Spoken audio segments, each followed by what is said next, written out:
Due to the graphic nature of this program, viewer discretion is advised.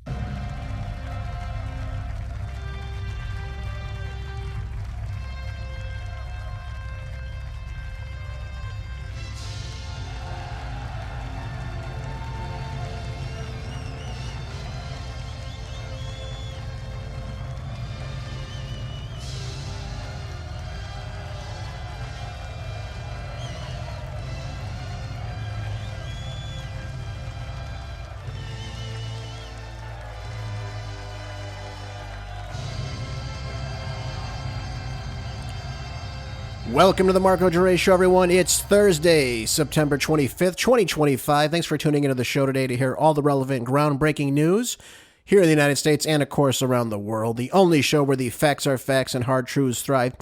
Don't forget to hit that like button, follow the show, hit that notification tab, and share with as many people as possible. I do appreciate you when you do all that, and I see that's happening quite a bit lately, so thank you to all those that are doing that. Let's get ready now for the best hour that radio has to offer, uncensored and ready to go. Let's get down to business with my first topic of discussion today.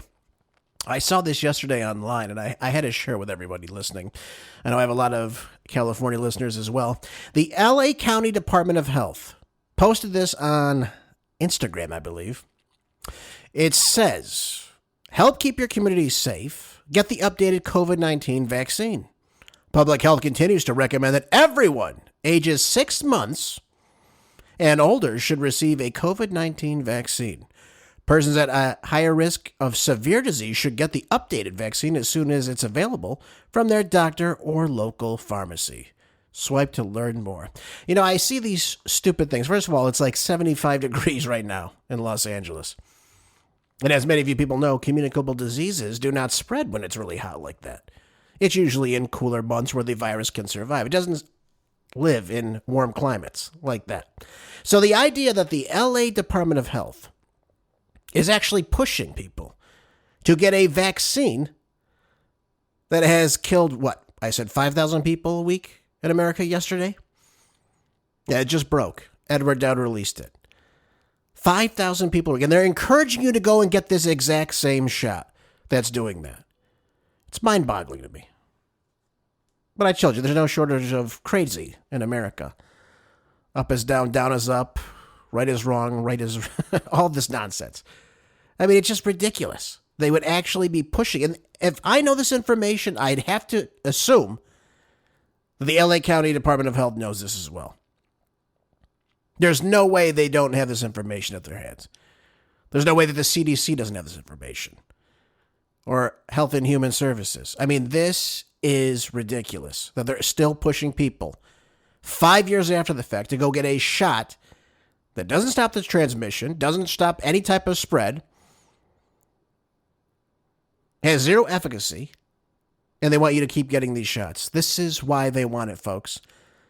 For all the reasons I mentioned in yesterday's show, all the things, all the health ailments, all the death that it's causing, this is the purpose of the shot. So like I told you, do your own research, look into it. But I just can't believe people are being coerced like this. This is very, very sad to me to see this. And of course, nobody's talking about the article I mentioned yesterday. At least I'm the only one I've seen that's talking about this. 5,000 Americans a week dying because of the COVID shot. You can take that to the bank with you. Oh, by the way, Google vows now to reinstate ban YouTube accounts after admitting political censorship. So at least we have a slight win for the First Amendment in America, it seems like. But it said that Google revealed on Tuesday that it will offer reinstatement to YouTube accounts permanently banned for political speech. Think about that for a second. Political speech. That's not even violence or anything of that sort. Just free political speech. And of course, it was related to the COVID-19 and election integrity. So if you talked about the election of 2020, if you talked about the effects or mortality of the COVID-19 shot or anything about the virus, or you question anything that the wonderful state of California was doing, for God's sakes, think about what Gavin Newsom was doing with the lockdowns. Think about the wearing of the mask that has, again, no efficacy in preventing the spread of this virus. Lockdowns had nothing to do with it. Standing 6 feet apart, nothing to do with it. Couldn't stop anything. And of course, at the same time, you couldn't say anything about hydroxychloroquine, ivermectin, using quercetin and zinc, which, again, quercetin helps open up the cell membrane. Zinc goes in there and kills the virus. It's ridiculous. Vitamin C levels. They never said anything about increasing your vitamin C levels or your D3 levels. And, of course, we know people with high vitamin C, high D3 levels weren't getting sick from this virus. So they ignored anything related to stopping this, and they just pushed you right to this vaccine, pushed you right into the lockdowns, pushed you into wearing a mask, wearing two masks. Remember at one point Fauci said that? Two masks. Two masks is better than one. It's absurdity. But YouTube now, this is great. YouTube, of course, run by Google, went along with the government edicts and said, you stamp out anybody that's contradicting anything coming out of the White House, which again was the Biden administration, who was pressuring them to censor any type of lawful or truthful comment for political purposes. So if you said what Biden's doing is ridiculous, if you said Biden, who wanted to use OSHA to pressure businesses to get their employees to take the shot, that's the other thing they did. And I know this because I worked in the school district at the time. They were pushing you to get the COVID shot to teach. Can you imagine that? Pushing people to get the COVID shot just to simply teach. With a virus with a 99.9997% survival rate. It really makes you wonder, doesn't it? Now, this disclosure came in a document sent by Google's lawyers to the House Judiciary Committee. And the policy shift could really impact a lot of these high-profile figures. And it really should. But people have got to be held accountable for this. We can't let this go. Who is pushing this? And again, I'm sure it came directly from the White House. But anyone that was stifling and preventing your free speech should be held accountable for this. You kicked off YouTube for 5 years because of something that the Biden administration told you to do? Not a lot of brain power going on there either. Who the hell are they to tell us what's going on? That's what I want to know. I mean, we can make our own decisions, I think. This is the party of my body, my choice, right? So they claim to be. Except when it comes to COVID or anything else. They want you to take every single thing they want you to do. Again, which is a complete violation of your Fourth Amendment, to be secure in your own persons. So somebody's got to be held accountable for this. But we're seeing people like Dan Bongino get involved in this, Sebastian Gorka, Steve Bannon. They're working on these things. And it says here that all three conservatives had their channels permanently removed under YouTube's now abandoned censorship rules. So they have these terms and conditions. They're trying to say that you violated them. And again, they shadow ban people too on Instagram. So that'd be Meta. That'd be Mark Zuckerberg. Right, you posted anything on Instagram. And I know because I did it. I'd be like, wow, people are viewing this other post I made, but anything I have related to COVID is getting a warning sign on it. It's only getting a couple views. And again, this is how they tried to create a different narrative. This is how they did it. This is exactly what they wanted to do. So now reflecting the company's commitment to free expression, right? Like they're for free expression. Yeah, try to make a video on something truthful on YouTube. I want you to get taken right down. YouTube will provide opportunity for all creators to rejoin the platform. Now think about that. An opportunity. So what, they say something else you don't like, they're going to take you right down? Because it doesn't align with their terms and condition or their values?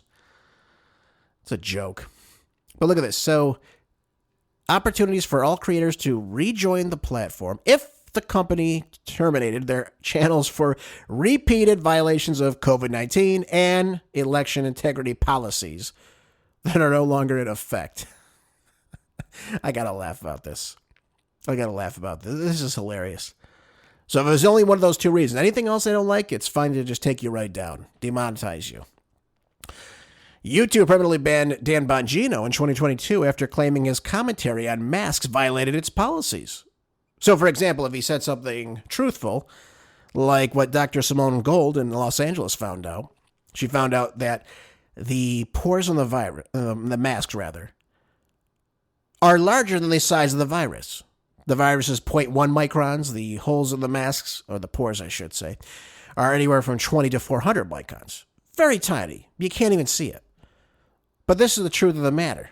You're telling me the mask is going to stop a virus that small from penetrating the mask? No, the only thing it did was have you breathe in your own CO2 still. Cause bacterial pneumonia. Disgusting. Prevent you from breathing properly. That's what it was doing. And of course, we know if you're wearing these masks for any extended period of time, you're raising, what's it called? Your CO2 levels in the body. Your blood acidity is going up, which causes cancer. This is exactly what was happening throughout this entire thing. Anyways, back to Bongino. So again, freedom of speech, saying something like this. Bongino later became one of Rumble's most followed personalities, so people were switching over to Rumble. And again, this is because of the takedown and censorship of YouTube. So now Google's finally acknowledge that these conservative voices, again, it's always conservatives they go after. They don't go after anyone on their side, spewing hatred or violence. No, that's totally fine. Even on these social media apps. I know, I've seen it. Play an important role in civic discourse. Oh, now it's civil discourse. Now it's freedom of speech. Before it was hate speech, right? And admitted YouTube acted under repeated and sustained outreach from Biden's White House officials who pressed the company to remove the content. So again, you have an administration so out of whack that they have private companies inhibiting your freedom of speech, your right to say what you want. Again, I don't know if Dan Bongino was right for what he said about the masks. I know you can question the masks because I know they don't work. But this is stupid. It's absolutely ridiculous. Oh my goodness. So we'll see what happens as a result of this. I don't know if anyone's going to be held accountable. There'll be fines to pay. But there were many, many people whom lost their platforms simply for speaking the truth or speaking out about what they had seen, especially in the 2020 election. We saw that as well. You couldn't say anything about the election being stolen, even though we know people have gone to jail as a result of it. Really ridiculous when you can't, again, share information. This is the whole thing about the whole TikTok deal, by the way. TikTok was basically a free speech app. Helped get Trump elected, by the way. But what's happening right now? Think about what's happening in the Middle East with Israel and Gaza, and of course what's happening in Ukraine with Russia. They don't want you seeing what's actually going on. They don't want you questioning what's going on. And one of the big problems is people can get on TikTok, they can record whatever they want, it's not going to get taken down. So if you're posting things that are, again, contrary to the narrative, they don't want you to see starving Palestinians. They don't want you seeing the IDF shooting at people standing in bread lines. They don't want you to see this. They want to control the narrative. And look who's on the board now. Larry Ellison, you've got Alex Karp, you got all these people now that are pro-Zionist. Again, whatever they want to believe in, that's fine. I don't give a damn. It doesn't bother me. But when you're trying to control the information and the outreach, which is exactly what's going to be happening now, and you make your own little board here in the United States, you know exactly who's going to be on it. And again, they're going to collect data like they always have. Oracle, Palantir, all these companies that are going to be involved in this. And again, Oracle is going to be the main one here in the United States. But all these people have the same outreach. They're going to control the data. They're going to collect the data. And of course, they're going to sell the data for billions of dollars. They're going to make a hell of a lot of money on it, too. So there you go. Just like what Zuckerberg does with Facebook, Instagram. X, same concept. All the same thing. Selling data. It's $1 billion market. Same thing. So, we'll see if we'll get some more free speech on platforms like YouTube. We'll see if anyone gets in trouble for this. I doubt it. I wouldn't hold your breath on it. But it is interesting, isn't it? The LA County Department of Health can post complete nonsense, garbage, something that is toxic for you. They're fine. They can stay up because the government, of course. They're pushing the same thing the government wants. Now, if I go on there and question it right now and share the blatant truth that 5,000 people a week in America are dying of the COVID shot, if I play any of Edward Dowd's work or anyone else that's speaking the truth, am I going to get taken down? What's going to happen? I guess only time will tell. And wonderful, right? The Biden administration completely anti-freedom of speech. And by the way, the First Amendment, the prohibiting of free exercise thereof, abridging the freedom of speech. And that's exactly what the Biden administration was doing, tearing away your freedom of speech. Speak openly and freely on these platforms. And nobody says a damn thing about it, unfortunately. All right, moving on. This isn't just the news. I want you to know about this, too. This is very important here, what's happening here. We found out that the DOJ now is nearing a decision on indicting former FBI Director Dim Comey. That's what I call him. He's a dimwit. I can't stand him. In the upcoming days, and kind of what's happening here with this case. And finally, someone is maybe going to be held accountable. We've seen, 0 arrests across the board. Is anyone going to go to jail for what's happened with this freedom of speech with YouTube? No, of course not. Anyone on the Epstein list go to jail or even arrested? No. Anyone that was propping up January 6th?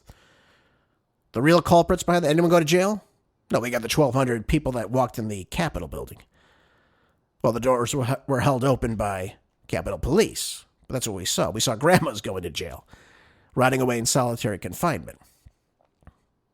You can't make this stuff up. No one of the people that should be held accountable are going to jail for anything that we've been promised about.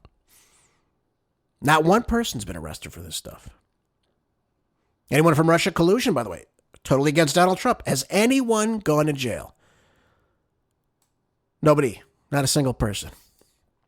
So now the Justice Department is nearing a decision on whether to indict the fired FBI Director James Comey in the Eastern District of Virginia. So the news comes 2 weeks after Comey's advisor and Columbia law professor Daniel Richman was subpoenaed as part of a criminal prime probe. So now President Trump has argued that Comey broke the law. He was sharing memos. He's giving classified information and what have you to the New York Crimes, a disgusting newspaper. So now the news of this possible indictment came from MS Nobody Cares, also stating that U.S. Attorney for the Eastern District of Virginia, Eric Siebert, resigned last week under pressure from Trump to, again, bring these charges against Comey. So now they have a new White House attorney, Lindsay Halligan, seems to be going along with this. And sources told Just the News that at least one element of the indictment, if it goes forward, will contend that Comey lied to Congress during his testimony in late September of 2020. Now, when he denied that he ever authorized a leak of information to the media about Trump and Russia collusion or anything related to Hillary Clinton or the Clinton-related investigations, we're coming up to this 5-year statute of limitations, folks. We're right at the end of September 2025. That's 5 years. That's what it would be. And we'll see, again, if this stands. I don't know that it will. I doubt anything's going to happen to these people. They're too high profile. They're not going to take down a former FBI director. Now, it'll make a lot of noise, of course, that he lied, and he did lie. And, of course, he did share classified information with someone who has absolutely no right to have it. So now Just the News revealed last month that Richman had previously admitted to federal agents in interviews that he routinely communicated on behalf of Comey, his so-called lifelong friend, as if that means anything, with the New York Crimes, and particularly reporter Michael Schmidt, whose work among the newspaper's 2018 Pulitzer Prize-winning stories was on Russia election interference, which was a complete joke. There's not one shred of evidence that it existed, but that was the narrative that the New York Times pushed. So now the goal, Richman told the FBI, was to correct anything that was critical of Comey, anything critical of the FBI, to shape the future press coverage outside of the Bureau's press office. I mean, this is just, again, We're supposed to have freedom of speech, which just relates back to my last article. They are journalists. They're supposed to tell us what's going on so we are an informed public. That's not what we're seeing right now. We're seeing very crafted articles and, of course, things written in favor of these people whom are lying to us. Again, what's going to happen to the New York Times? Nothing. Nothing's going to happen to them. Nothing ever does. So now, according to internal FBI memos, the current FBI Director Kash Patel is going to be looking into this as well. So we'll see if the FBI gets involved, actually, and corrects itself. So now, Richmond was known to have publicly quoted in news stories as an advocate for Comey. He admitted to these agents who were part of the FBI's Arctic Haze classified leaks inquiry, which is exactly what he was doing, that he was given access by Comey to what turned out to be highly classified information up to the SCI level, and sometimes provided information to reporters on an anonymous basis. So let's think about this. Comey's taking these documents. He's giving Richmond access to this. And then, therefore, Richmond is now giving it to news reporters. He's giving classified information to the New York Times. And let's just be clear about this, what this SCI level actually means. It means sensitive, compartmented information. This is information that is granted permission to obtain certain information, such as any type of sourcing information, methodology, analytical procedures. Okay, so for example, if you held a top secret clearance, the highest level in the FBI, you're eligible for the SCI as long as it's part of your job. And, of course, you're briefed into the program of which it's relating to. So not all top secret clearance holders have access to this. And I did some research, and I found out that Richmond, who, again, Comey's advisor, did not have this top secret clearance. So while, again, some special government employees, which is what he was, these are advisors, which is what he was, experts, consultants. They typically do have this top-level clearance, but Richmond did not. So think about this. You have Comey now giving this guy classified information, of which he can view all of it, and then he can basically cherry-pick and share whatever he wants with the New York Times to release classified information. I mean, the story just writes itself, doesn't it, folks? So ridiculous. Now, Richmond insisted to investigators that he did not believe he had confirmed or provided classified intelligence to reporters. Give me a break. Of course he knew. You're telling me he's a close friend with Comey? Comey's giving him classified information he can't figure out on the paperwork, of which is going to say it's classified, that it's classified? Okay, so he gives it to reporters, but said he could not be 100%. The memos states, noting that he could only make his leak denial with a discount. I mean, this is so stupid. They know exactly what they were doing. And again, it's to shift the narrative. It's to change the narrative, to receive a certain outcome, to have the public view something in a certain manner. Now, the Justice Department decided not to pursue any criminal charges against Comey in 2021, but according to some, that may soon change.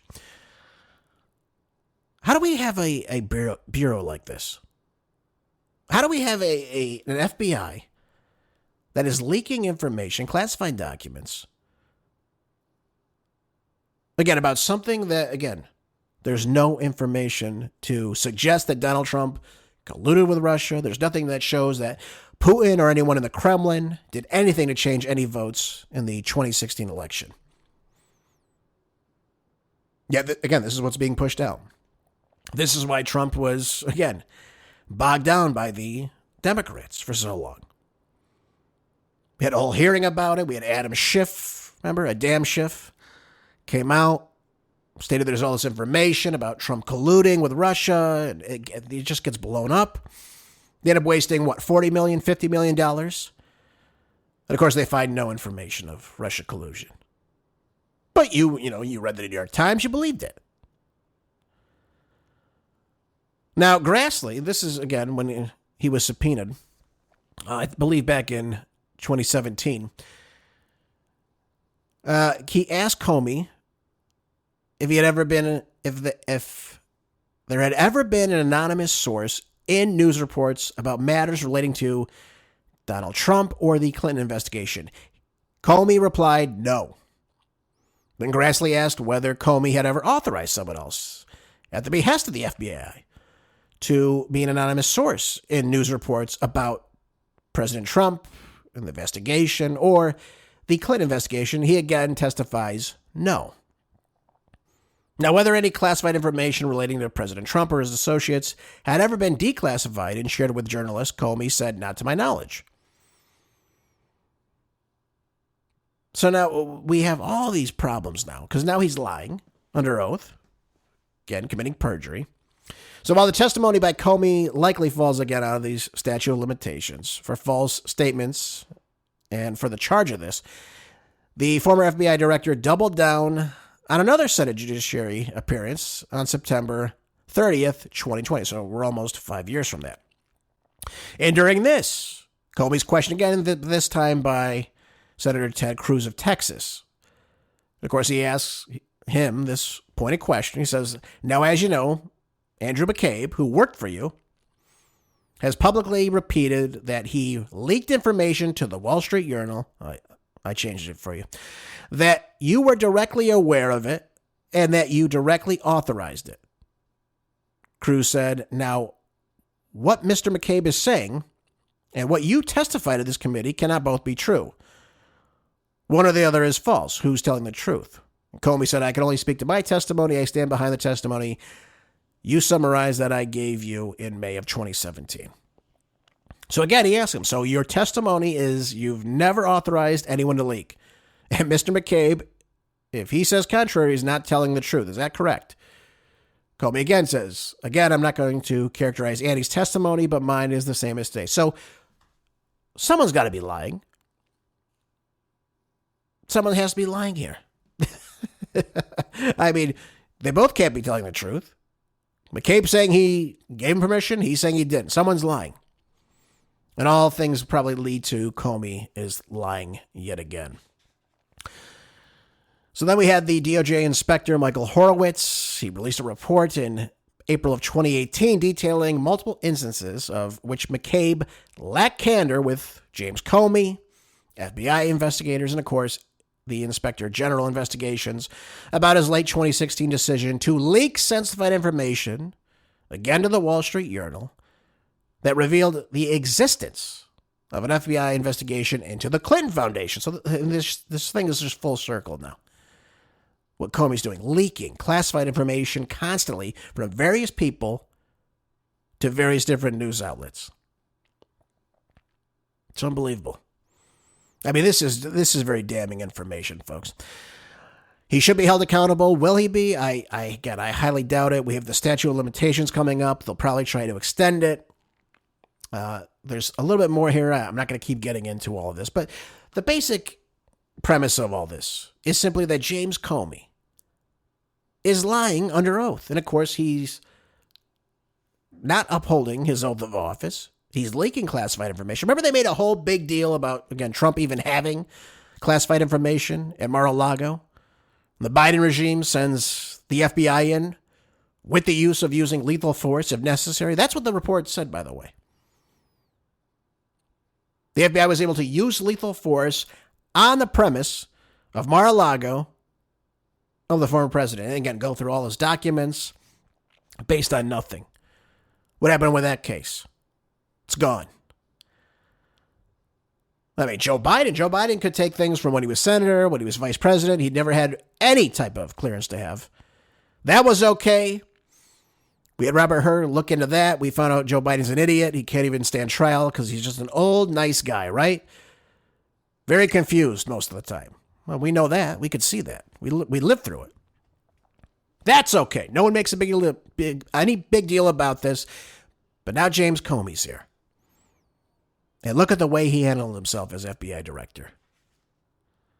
Leaking classified information he wasn't supposed to the press. Again, to create a narrative, just for himself. And again, about other people, too. Look what happened with Russia collusion. So we can look at the Durham report and see exactly what happened there. Look at what Robert Mueller looked into. I mean, this, again, very damning from somebody in that position to do that. All right, let's go on to move on to some funnier things I think you'll find very funny. I know I found it funny. Kamala Harris is back in the news. You probably saw this. This is the Gateway Pundit. It says she now reveals how she felt after learning Trump stomped her in the 2024 election as her interview on The View turns into a complete disaster. This is so funny to me because she's one of the worst candidates probably in American history to ever run for office. Awful candidate. Awful politician. The only thing she's ever done with her life is get elected to office, largely in California, which as a Democrat isn't very difficult. But now Kamala Harris's emerging book is now into the public consciousness as she's now, she wrote a book about this. I don't know why anyone would read this. Who the hell cares about this? Nobody cares about her. Does she not realize this? But here she is going on different news platforms. She was on with Rachel Maddow. She's on The View of Ignoramus Women. But her latest interview turned into an epic humiliation after she expressed her feelings on her loss in the 2024 presidential election. Was she shocked about this? That nobody liked her? I don't understand this. There was zero support for Kamala Harris. Even in California, you saw nothing. Any type of support, any type of big push for her in California, a state where she's from. And she was running out of California. Now, she appeared on The View on Tuesday to discuss her new book, 107 Days, which, of course, reflected her time as the 2024 Democratic nominee after helping force Biden right out of the race. But I find this interesting on a couple levels. One, nobody nominated her for that. She was simply appointed to this position. Was there ever an election? Of course not. But, the powers that be in the Democratic Party made the decision for the voters and said that Kamala Harris was anointed to be the Democratic nominee in 2024. Nobody cast a single vote for her to be in this position. And all we have to do is look back on 2020 to see that she was so terrible, she dropped out in 2019 before the primary even began. So she had no primary votes. She's again anointed for this position. And many significant parts of the book, allegedly, have already leaked, including the reason why she passed on picking Pete Buttigieg as a running mate, and what Biden said to rattle her before her debate with Trump. I mean, this is stupid. Again, she's just passing the buck on other people. She was a terrible candidate. She had no substance. She had no ideas. Now, during the interview, Harris revealed how she felt on election night after learning that Trump had stomped her. It says that she was so broken that she broke down in a way that she had not since her mom passed on. I don't know what to say about this. Did she honestly think she had a chance? That didn't stop her, though, from, again, passing the buck over on The View. Let's take a listen. Doug and I, my husband, it wasn't until I was writing that chapter that we had ever talked about election night. Wow. Oh. We had never talked about election night. It felt traumatic? It was that traumatic. Mm-hmm. We had never talked about election night. So I'm writing it and I'm thinking about it. And, and there were a number of people who I could kind of what was your, the different perspectives of a moment.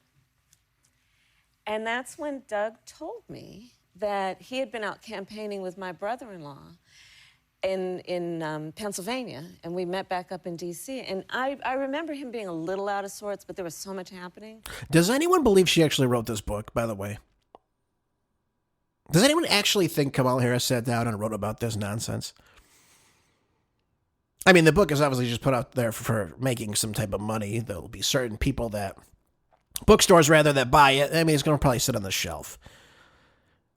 In a year or two, you'll see it in the discount bin for, $1.50, $2, whatever they can scrap off somebody, Maybe a souvenir, someone, 107 days, I remember this. No one's going to read this. Nobody cares. Nobody's invested in Kamala Harris. She's not a very likable candidate. And I say that just simply from the fact that she's an awful candidate. She had no accomplishments of her own. She was awful as vice president. She was awful as a U.S. Senator from California. She was terrible as a California AG. Her time as San Francisco DA, also uniquely terrible. But this was a woman who just, again, tried to use the exact same points that Joe Biden made while pretending that she was a different candidate. She was the exact same candidate. That was the problem. And people have had enough. Let's let her continue on. I want to hear this word salad some more. But on his way back from a rally where there was an incredible amount of enthusiasm, people on the ground were like, we got it, we're going to do this. Does anyone believe that? We got it, we're going to do this? Who was saying this? Where was this? She lost Pennsylvania. It's just mind-boggling, folks. It really is. And then they talked with a mutual friend of ours who was over at Fox News in the war room, who had been hearing about data that suggested things were not looking great in Pennsylvania. Yeah, I think everyone knew she was not going to win Pennsylvania. I mean, come on. Come on. What is this nonsense? I mean, you want to put someone to sleep, let them watch this show, for God's sakes. I mean, look at this.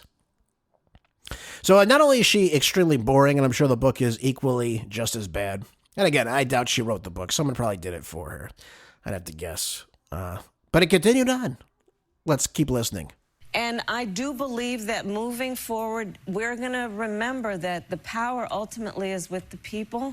And we have to remind folks that they cannot let their light and their spirit be diminished by who happens to be in the Oval Office at this moment. And that's part of what I hope to achieve with the book, is to remind us, people by the tens of thousands, for those of you who were there, came to those events with such enthusiasm and optimism and, dare I say, joy. Actually, she always had other people come up and speak. Remember, she tried to get Beyonce to come, and they made a post that Beyonce was going to be there to perform. So you had people showing up, not to listen to her for 20 minutes, and everyone's kind of like standing there, but she had a bunch of pop artists come out on the stage and start performing, and then, you know, when she was speaking, people are walking out. Or with that one time, for example, when they thought Beyonce was going to be there, they just walked out while she was speaking. There was no enthusiasm behind Kamala Harris. This is all part of the rewriting history, folks. That's what you're seeing right now. Yeah. About the possibilities for our country. And that light is inside people. It's there, and it cannot be diminished or extinguished by an election or an individual. And we have to remember that. That light is inside us. And it's inside each of us, and we have to see it in each other and let that guide us through this very dark time. Okay, folks, there's a light inside of us, Kamala Harris says, and it's going to guide us through this troubling time we're in right now. Allegedly. Can you imagine if she was president of the United States? How would she work with President Putin, with Xi? How would she handle Benjamin Netanyahu? How would this all work? Can you see her sitting down with the royal family and having a meaningful conversation about something? I mean, this is just bad. Very, very bad. I mean, to me, it's funny. I laugh about this. But the idea that this woman was so close to becoming president of the United States, or even seen as a viable candidate, is really mind-boggling. If you want to hear more about this, it's on the Gateway Pundit. I mean, just a ridiculous book. I don't think it's going to go anywhere, but very, very sad to see this is what she's come to. Trying to sell books. That's what Kamala Harris is doing now, selling books. It's all about the money, guys. Never forget that. That's the main thing in a politician's brain, how to make more money off something. And again, she's going to try to rewrite history. She'll go on The View. She'll go on these stupid shows. No one's going to buy the book. No one that counts, at least. Let's move on to our foreign theater right now. Let's talk about this article in the Times of Israel. This is interesting. We had the UN meeting the other day in New York City, and we had the leader now of Syria. His name is Ahmed Al-Sharaa. And he was interviewed, and this is what he had to say. I want you to understand this. He says that we are scared of Israel, and he insists now that Syria insists his country is no real threat to the state of Israel. That's what he's coming out and saying now. So now President Ahmed Al-Sharaa, a former jihadist now, who's now the de facto president, he was never won an election or anything of the sort, whose forces swept out the longtime ruler Bashar al-Assad. First of all, it's not true. Assad's army simply stood down. There's no reason why these rebels, these jihadist rebels, couldn't have been defeated like the many, many times before. You saw his army simply remove their uniforms and, I guess, abandon their posts. They were likely paid off by somebody. And, of course, Assad fled in the midst of all this. And now we have a jihadist running the failed state of Syria. So now Sharaa again voiced hope for a security agreement with Israel, but accused Jerusalem of stalling and continuing to carry out incursions into Syria. Well, I mean, he has to know this, of Netanyahu's plan of a greater Israel. And, of course, Syria is in that greater Israel plan. He wants that territory. He wants the Golan Heights. He wants all of Syria. That's why you saw, right after Assad fell, you saw massive bombing campaigns by Israel. Syria hadn't attacked anybody in Israel. But this conflict was going on. They were already attacking Lebanon. And they created over 500 airstrikes on Damascus, for God's sakes. I mean, it was just ridiculous like this. But now he's saying we are the ones creating problems. We are not the ones creating problems for Israel. We are scared of Israel, not the other way around. That's what he told somebody during an event at the Middle East Institute. He said there are multiple risks with Israel stalling on negotiations and insisting on violating our airspace and incursions into our territory. Again, if you know what Netanyahu's plan is to expand the borders of Israel, this all makes sense. So he rejected any talk of partitioning his country and saying that he's now saying that it is championing the interests of the Druze majority. He says Jordan is under pressure, and any talk of partitioning Syria will hurt Iraq, will hurt Turkey. That's what he's discussing. Again, this is odd to me. You have a de facto leader now who's playing president. He has no experience running anything. And he clearly doesn't understand the history of the region or the aspirations of the state of Israel. And this is, why else would they be bombing him constantly?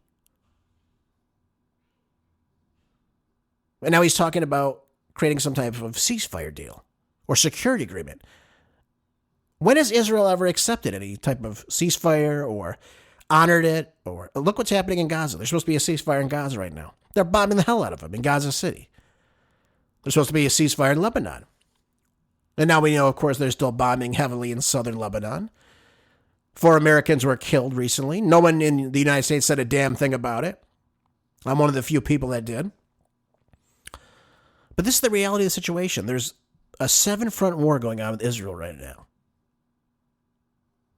And, of course, we're funding every little bit of it. But there were also supposed to be talks between Hamas and the United States, and what happened to that? Israel bombs in Doha, where the meeting is supposed to be held, and ends up killing people. And now, of course, there are no meetings. There are no negotiations. The idea that Netanyahu was going to honor something, again, I think for him is wishful thinking. I don't know what he expects to get from this. There is no reason in this. Netanyahu is simply going to do what he wants because the United States is going to back him every step of the way. So now he noted that this will take us back to square one. Again, he doesn't understand the bigger picture here. He simply doesn't understand this. Again, this is a military jihadist Islamist, this guy. This is a guy in the U.S. terror watch list, by the way. He was wanted for killing Americans. Then you have Donald Trump saying he's a great guy. You have former CIA Director David Petraeus saying that he was, what did he say? He said he interviewed him, and he said he was very fond of him or admired him very much. I mean, this is a general in the U.S. Army sitting with a former terrorist, or I guess he is a terrorist. I don't know if you ceased being a terrorist, but this guy has killed Americans. He's part of some rebel regime that's now taken over the state of Israel? Syria? Again, now despite these comments, U.S. envoy for Syria, Tom Barak, said that Syria and Israel were close to striking a de-escalation agreement in which Israel will stop its incursions. Yeah, right. While Syria will agree not to move any machinery or heavy equipment near the Israeli border. Now, again, folks, for those of you that know the region, the Golan Heights was this kind of neutral zone, I guess, if you want to call it that. Israel's already inside of it. They're right on their border. And the idea you're going to tell a sovereign nation, or at least it was sovereign, they can't put anything on their border? What the hell is this? They'd be like Mexico telling the United States, hey, you can't put any bases in San Diego. Sorry. What kind of stupidity is this? And again, this just opens them up to be ready for another, I doubt it'll be ground invasion, but another attack, a way for them not to protect their borders. Now, speaking to reporters on the sidelines of the UN Assembly meeting in New York, Tom Barak said the agreement would serve the first step towards the security deal that the two countries have been negotiating. Yeah, right. I don't buy that for a second. Says that Syria and Israel are in talks to reach an agreement that Damascus hopes will secure a halt to Israeli airstrikes and the withdrawal of Israeli troops who have occupied the Golan Heights, the buffer zone between the two countries. They're going to stay there because they want the land. Why would they leave it now? No one's going to be protecting it. This is the reality of the situation. They are going to continue to bomb these countries until they can overcome them. Or at least they can control them. One or the other. That's what they're looking for. So not good, folks. Not good that Israel's in these fights. A lot of this is continuing on. And again, I don't see an end to these wars in the Middle East. There's going to be heavy bombing on Lebanon. There's going to be bombing on Syria. We know that Israel and Iran, that will start up very soon as well. Don't think that the ceasefire is going to hold, because it's not. And by the way, this is in the Daily Express. It says that Iran now starts building missile sites that were struck by Israel in the quote-unquote 12-day war. So we see Iran now starting to beef up its military again, because it knows. The Iranians aren't dumb. They understand what's going on here. They know they are the last holdout that gives any type of real pressure and pushback to what Netanyahu wants to do. That's just the truth of the matter.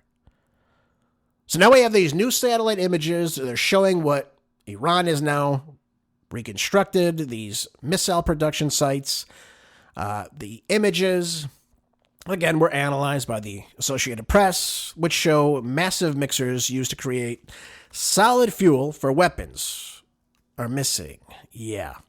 Remember they said they got all those sites and everything was gone. They blew up all the uranium that was enriched. They're back to doing it again. The Ayatollah just came out and said so. That they're still going to continue to enrich a certain level of uranium. And as long as they're doing that, they will continue to, again, give Israel a reason, and the United States, likewise, to create this idea of war between them. Now, the photos from September show reconstruction works of mixing buildings, and which, again, were targeted by Israel. And the missile experts are now telling the Associated Press that obtaining the mixers is a key aim for Iran as the country prepares for sanctions to be reimposed over its nuclear program very soon. Tehran is attempting to engage in talks with European nations to stop the reimposition from taking place. Oh, and by the way, speaking at the UN General Assembly on Wednesday, the Iranian President Pezeshkian blamed the United States and Israel attacks on its nuclear sites for dealing a grievous blow for peace talks. He's absolutely right about this, too. There was it was so close to getting a deal that was actually meaningful and actually very peaceful. And right before this happened, Israel bombs Tehran. They kill the lead negotiator, Ali Shamkhani. They killed nuclear scientists, other people as well, at these sites. And the deal goes away. And here's what the deal was going to... There was three main points of this. Number one, they were going to cease to creating their nuclear program. They were going to put it off the table. They were going to allow U.S. inspectors to actually come into these sites and observe and monitor and make sure that there's no production of nuclear weapons. But also, they were not going to enrich uranium past 3.5%. Yet again, they were enriching at that point up to about 60%. They were going to come to the table and, again, do this. And again, I think if President Trump pulled this off, it would have been one of the greatest peace deals ever. There would have been more stability in the region. Israel doesn't want that. Israel doesn't want that at all. And of course, the president of Iran was in talks with wanting to create trade with the United States. Israel doesn't want that. They don't want Iran. They want that land. They want them gone. And now it's over. Now there is no agreement. There's no negotiations. Now they can do whatever the hell they want. And this just shows the United States can't be trusted. And I hate to say it to you like that, but that's the damn truth. How could you trust somebody when they say, okay, we're meeting Sunday, and then on Friday, you get bombed by a proxy nation of theirs, which was Israel, and then Donald Trump praised this bombing, saying, well, you know what, we were past the 60 days. I gave him 60 days. It was day 61 or whatever it was. But why did you set up a meeting for that following Sunday then, if it was past the deadline? Now, if I'm talking to you and I say, hey, by a certain time, I'll give you 2 weeks to make this decision. And then I say, okay, we'll meet on Monday. Let's say the deadline was Friday. You're probably going to think, okay, well, I have till Monday to come together with this agreement. So the United States can't be trusted, especially not in the Middle East. And we saw this happen again in Doha, in Qatar. We're supposed to meet with Hamas. We're supposed to come to negotiations. We're supposed to talk about getting the 12 remaining Israeli hostages released. And what happens? Israel bombs this building, kills people. There's no more negotiations, folks. It's over. And again, what did President Trump do? Nothing. He didn't say a damn thing about it. Nothing that would hold Netanyahu accountable. Now, Pasheshkian had said, he said, you all bore witness that this past June, my country was subjected to a savage aggression and flagrant contravention of the most elementary principles of international law. He's absolutely right. Iran's a sovereign nation. They hadn't attacked anybody.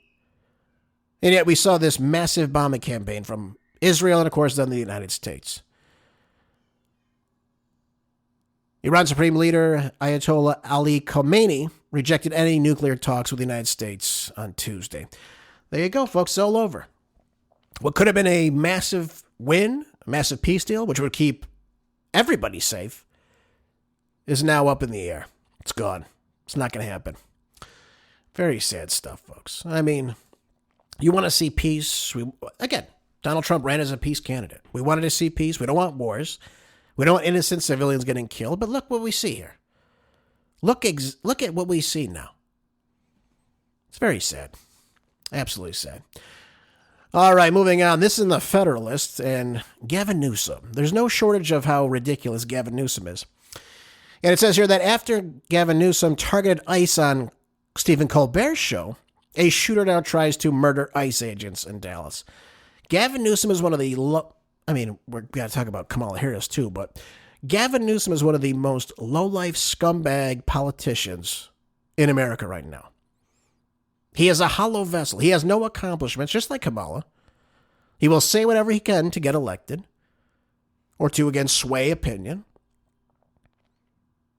And he says the most vitriolic things, especially in times where we should be coming together, cooling the rhetoric. But he doesn't believe in that. Because, again, he only believes in one thing, and that is power. That's the only thing Democrats understand, is power. So now there's two people dead after a shooter whose bullet casings reportedly had anti-ICE messages on them. We're starting to see that trend too, aren't we? Messages on bullet casings. And again, targeted an ICE facility in Dallas, Texas, from a rooftop, by the way. And again, just hours earlier, California Governor Gavin Newsom described immigration enforcement as authoritarian and suggested people push back in an appearance on The Late Show with Stephen Colbert. So the two people killed, by the way, were illegal aliens inside this facility. This is how ridiculous this whole thing is. They opened fire on an ICE transport vehicle. And again, the windows are tinted. You can't see inside. And then investigators announced that the rounds found near the shooter, who again killed himself directly afterwards, were inscribed with these anti-ICE messaging. I think there was 2 other people that were hit. Or no, I'm sorry. There was 3 other people that were hit. Now, notably, there was a bomb threat at the same facility last month, according to DHS Assistant Secretary Tricia McLaughlin. So now officials are now increasingly blaming this inflammatory rhetoric, largely directed towards ICE. You're seeing attacks on ICE agents up by 1,000%. And this jerk goes on Stephen Colbert's show and again ramps up this hatred again. He signs a bill last week stating that federal agents have to wear specific attire now. They can't wear masks. Right? They can't wear, well, only he could tell you when and where you can't wear a mask. During COVID, you had to wear a mask. You want to send your kid to public school? You better believe they're going to wear a mask all day. But no. ICE agents, they can't wear masks. Nope. Hey, who would think they are, by the way? So here you have a governor overstepping his reach as a state official, and he's telling federal agents what they can do in the state of California. He has no jurisdiction over ICE agents. But there he was again. Well, I'm the first one to do this. Well, first of all, you can't enforce this. Bill Asaley of he's a U.S. attorney in California, stated they can't even enforce this. This is not enforceable. And ICE isn't even paying attention to this. So again, it's all bluff from this guy. He's got nothing. It's so ridiculous.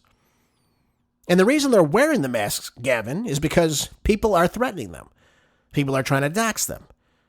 People are fearing if they're identified, their families can be targeted, or their homes can be targeted if people know where they are. And just so we're clear on this, these ICE agents don't just jump out of a vehicle and just throw people inside. They're targeting specific people with a warrant, largely. They have the identification on their vest that they're affiliated with ICE, and they are detaining people. Now, I am seeing, again, instances of people, they're going to businesses, and they are detaining people. Again, I'm not for that. I don't like that. I don't like seeing the idea of having to prove your citizenship just because you're at a place of work. If the Trump administration wants to, again, increase the amount of deportations of illegal aliens, which is fine, they need to know exactly who they are targeting. They can't just show up to a Home Depot, for example, and just start asking people, show me your papers. What is this, the East German Stasi? I mean, come on. There's got to be a legal way to do this, of course. But again, this ramps up the rhetoric from Gavin Newsom, from the Democrats. They go there saying they're targeting brown and black people only. First of all, they targeted Italians too, by the way. Put them in alligator Alcatraz. So this whole idea that they're just simply doing these random attacks, jumping out of the vehicle and attacking people and throwing them in a van is pretty stupid. Again, I'm not for people, ICE, showing up to a place of business and demanding employees show their papers. There needs to be a legal way to do this. There needs to be a warrant of some sort. And I think you'll see the Supreme Court, they should. I mean, Kavanaugh came out and basically stated that it's totally legal. You have nothing to worry about if you're a citizen. Well, I mean, how many of us would have that type of documentation? You would have to show a birth certificate. I mean, really, if we're being realistic here. Because a driver's license doesn't mean a damn thing. I know this, you know this, because the great state of California, under Kamala Harris as AG, Jerry Brown as governor, and of course, schmuck Gavin Newsom as lieutenant governor, allowed 1 million illegals to receive driver's license. So the driver's license doesn't really even mean anything. That's why the whole Real ID thing doesn't make any bit of sense as well. That's just my take on it. Now, acting field office director for ICE, Joshua Johnson, said that this is the second time I've had to stand in front of all of you and talk about a shooter at one of my facilities. And I think that the big takeaway from all this is that the rhetoric has got to stop. There are people out there who are seeing what is being placed online, obviously the rhetoric, of course, and they're coming and doing acts of violence against ICE employees. We saw this in Illinois, by the way. Just last week, we saw them trying to have this big confrontation at a facility called Broadview right outside of Chicago. So again, the idea that this is fine, this is normal to attack government officials like this is pretty ridiculous. But Newsom is a lowlife. There's no shortage of, again, rhetoric with him or any of the such. So again, I expect him to be like this, but again, this is why people are acting like this. They have no critical thinking, they have no understanding of what's going on, and they go out and they do things like this. It's absolutely ridiculous. And I don't think he'll stop. They don't stop. They never stop. They pretend they want to stop, and then they ramp it back up again. So there'll be no shortage of that anytime soon. Oh, by the way, one more thing before we end today's show. There is this push to have the magistrate judge, Teresa Stokes, who allowed the repeat criminal, DeCarlos Brown Jr., to be released from prison. The 14-time convicted felon who killed Iryna Zarutska. There's a push to remove her from office, and that's a great thing. It's on change.org. They've already got 11,000 signatures. Folks, I hope you enjoyed the show. Please share with some friends if you can. And I'll see you tomorrow on the next Marco Duray Show. Until then, be good, stay busy. God bless.